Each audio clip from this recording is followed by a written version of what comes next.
Hi guys, this is my Pothos Pearls and Jade, and this is what the leaves look like. It's a white variegation, and it is very, very beautiful.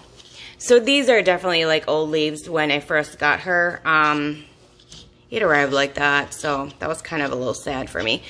So she is still in her same pot. She's in a 6-inch pot. She's very slow growing for I don't know how long. She was sitting about 4.5 to 5 feet away from an east-facing window. And that's why she was kind of slow growing. I did move her a foot away from an east-facing window now. She did grow. She had very, very little growth. And just so you know, the more variegation you get, the more sensitive they are to light, and the more light that they do need as well. So it really is a juggling act in a sense, and you have to figure out how close they are to a window or the light source that they could tolerate. And if you find that sweet spot and it's super bright, then they will grow faster for you. So what I did with this one, since the last vlog for this particular plant, I clipped her and propagated. I did just transplant those clippings. That's why she looks fuller than the other time, the other vlog. So this was a clipping. The old leaves pretty much died. This was one of the old leaves, I think, and this is a new growth.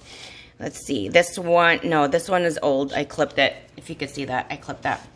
So I think this one right here was a clipping. This one right here, this is a clipping, and that's only one leaf, I think. Yeah. I actually lost one when I was trying to transplant from the my propagation pot to this one. I lost one when I tried to separate them. It just broke off and there was no root left, so that was pretty sad. So this one was also a clipping. It didn't lose any of the leaves, so thank goodness. There is no new growth yet, but I am hoping if it will grow like right there. I don't know if you could focus there. Right there, it will grow right there.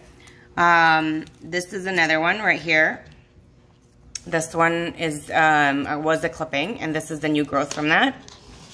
This was also a clipping, and if these are separate, then they didn't have new growth yet. This was also a clipping right here, and this is the new baby growth. And I think we're back to the first one I showed you guys. And as you can see, there's some new growth right there, so I'm pretty excited with that. And this is a new baby leaf. So, she is being watered when I would say a top of the 1/8 of the soil is dry. I don't let her dry too much because she seems to be a thirsty plant. And when I did try to do that, this got like kind of worse. So I make sure that she stays a little bit in the moist side, but I do let her dry out a little bit.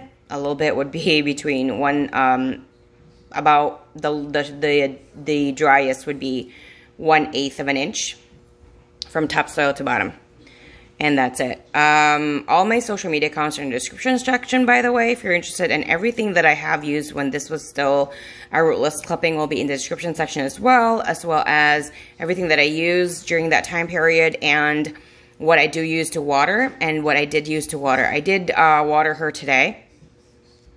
So everything, whatever I'm using, will be linked down in the description section. So do check that out if you are curious. I find that this is a very easy plant in regards to variegation. I'm having kind of issues with my Marble Queen a little bit, but this one has been pretty easy, which is kind of strange because it has the white or cream variegation, which is usually the hardest out of all of the variegated varieties of any species plant. The Marble Queen is a yellow variegation, so it should be a little bit more easier, but that one's giving me a little bit of problem. Like, she's being a spoiled little brat. So this, I was really shocked on how, like, so she's just beautiful. She's even more beautiful in person. Pictures and videos do not give her justice. So if you're interested in this one, I would say it's very easy. And again, I water her when that 1/8 of the top of the soil is dry.